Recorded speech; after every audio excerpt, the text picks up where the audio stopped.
সপ্তাহ খানেক ধরে পানি নেই কাজীপাড়া, শেওড়াপাড়া, মিরপুর 10-এর বাসাবাড়ির ওয়াসা লাইনে। কোথাও কোথাও সংকট বছর জুড়ে।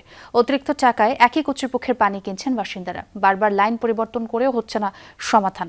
ওয়াসার দাবি চাহিদার তুলনায় অপর্যাপ্ত হয়ে পড়েছে উত্তোলন। সহসাই সংকট থেকে মিলবে না মুক্তি। সিলন টি রপ্তানিতে শীর্ষে। তৃষ্ণার ভার নিয়ে চলা যায় কিছুক্ষণ, তবে সংসারের কোন কাজটি পানি ছাড়া সম্ভব? তাই তো ঘরের ঘটিবাটেই পাত্রে পাত্রে এমন পানি জমিয়ে রাখার চেষ্টা। মাসে মাসে ঠিকই বিল নিচ্ছে ওয়াসা, কিন্তু যা সরবরাহ করে তা দিয়ে গৃহস্থালী সামলানোর জো নেই। তাই বাধ্য হয়েই বাড়তি টাকা দিয়ে ডেকে আনতে হয় ওয়াসার ট্যাঙ্কার। তবুও পানি নিয়ে কাড়াকাড়ি, রাত থেকেই ধরতে হয় সিরিয়াল। ওয়াসারের লাইন ধরে তারা চায়, রাত্র 2টা 3টে যাই থাকে, তবু সিরিয়াল পায় না। পাইতে পাইতে পানি আস্তে আস্তে রাত্র বাজে। পানি পাচ্ছি না, একদিন পর একদিন পানি পাই, আর লাইনের পানি পাই না, বাইরের থেকে পানি আমাদের সংগ্রহ করতে হয়। ঢাকার কাজীপাড়া, পূর্ব মণিপুর, শেওড়াপাড়ার বাসাবাড়িতে পানির সংকট দীর্ঘদিনের। কোথাও পানি আছে, কোথাও নেই। ওয়াসার লাইন সংযোগ পুনর্সংযোগে এই ভজঘট লেগেছে বলে অভিযোগ বাড়ি মালিকদের। ব্যাখ্যা চাইলে ওয়াসা বিরাট বড় ব্যাখ্যা দেয়।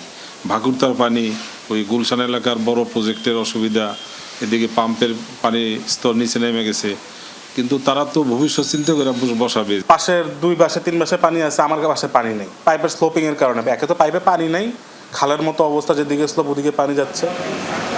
চাহিদা মতো সরবরাহ নেই। এলাকার পাম্পে মাসখানেক ধরে চলছে রিবোরিং এর কাজ। পাম্পের লোক ঠিকমতো পানি পাওয়া যায় না, এই কারণে খুঁজছিলাম।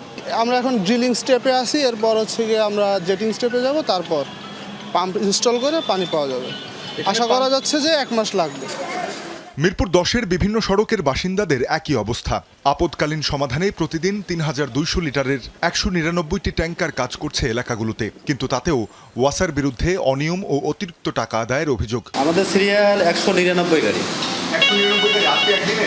জি জি জি, একদিনে 199 গাড়ি? জি জি জি। পানির রেটও বেশি, আবার যেখানে 600 টাকা গাড়িতে লেখা আছে অলরেডি, সেখানে আপনার যা নিচে 900 টাকা করে। আবার বলো এখান থেকে চাবি বন্ধ, আবার মাঝে মাঝে গেলে আমরা যখন চাপ দিই তখন আবার ঠিক থাকে পানি। 5-6 দিন ধরে আমরা কাজ করি, মানুষের ওইখানে পানি নাই দেখে আমার কাজ নাই। প্রতিদিন সারাদিন 3বার 4বার ছাড়ি মোটর, 1 ফোঁটা পানি আসে না।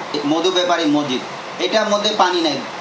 কালকেও এলান করছে যে আপনারা বাসা থেকে ওযু করে আসেন। ওয়াসা অঞ্চল 4-এর কার্যালয়ে দেখা যায় পাইকপাড়া, কাজীপাড়ার গ্রাহকরা ঘুরছেন অভিযোগ নিয়ে। নির্বাহী প্রকৌশলী বলছেন 380টি টিউবওয়েল কম্পাউন্ডের বেশিরভাগের উত্তোলন সক্ষমতা কমে এসেছে। সাভারের ভাকুরতা থেকে কিছু লাইন সংযোগ স্থাপন করা গেলেও পানি সংকট কাটছে না এখনই। বলে যে ওই লাইনে তো পানিই নেই, তো ওই লাইনে পানি নাই, অথচ আমাকে ওই লাইন থেকে কেন আগে জয়েন দিল যে লাইনে পানি নেই।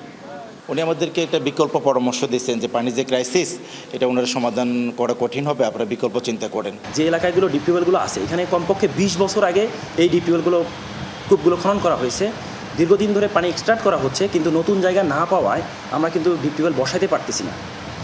আর এনাদের ইয়েটা হলো প্ল্যান্টের উপর সরাসরি নির্ভরশীল হয়ে পড়ছে, সেজন্য 2 সোর্স থেকে যখন পানি পাবে এনাদের সমস্যাটা কেটে যাবে। পদ্মা ওয়াটার ট্রিটমেন্ট প্ল্যান্ট থেকেও আগারগাঁও 60 ফিট হয়ে বৃহত্তর মিরপুরে পানি সংযোগ আনতে পরিকল্পনা করছে ওয়াসা। তানজিম শাফিন, যমুনা নিউজ, ঢাকা।